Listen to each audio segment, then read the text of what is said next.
Let me begin again.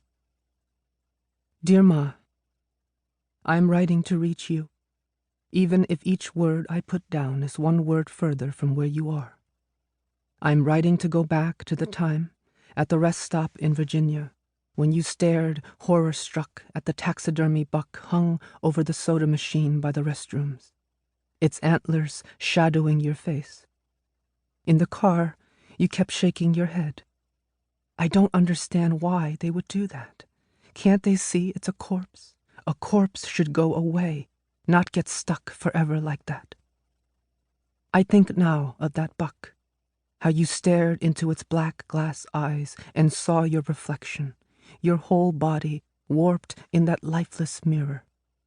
How it was not the grotesque mounting of a decapitated animal that shook you, but that the taxidermy embodied a death that won't finish, a death that keeps dying as we walk past it to relieve ourselves.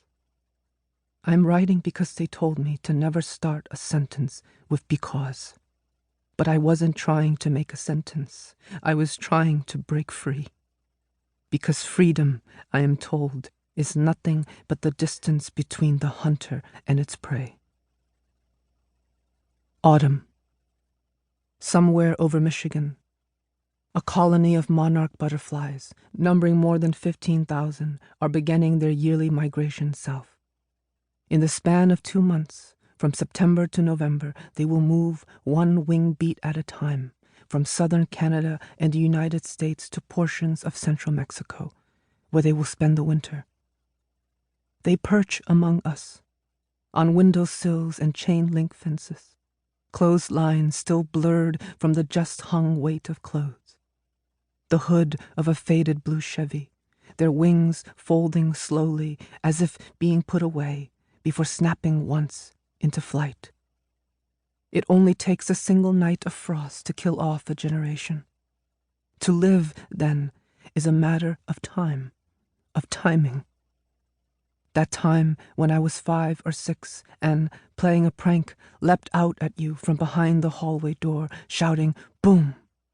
You screamed, face raked and twisted, then burst into sobs, clutched your chest as you leaned against the door, gasping.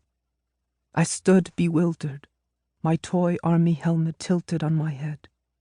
I was an American boy parroting what I saw on TV. I didn't know that the war was still inside you, that there was a war to begin with, that once it enters you, it never leaves, but merely echoes, a sound forming the face of your own son. Boom.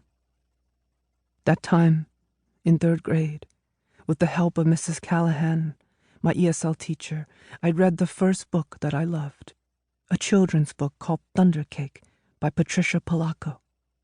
In the story, when a girl and her grandmother spot a storm brewing on the green horizon, instead of shuttering the windows or nailing boards on the doors, they set out to bake a cake.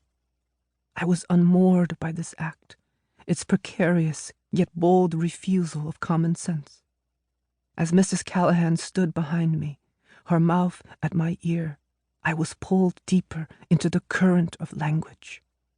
The story unfurled. Its storm rolled in as she spoke, then rolled in once more as I repeated the words.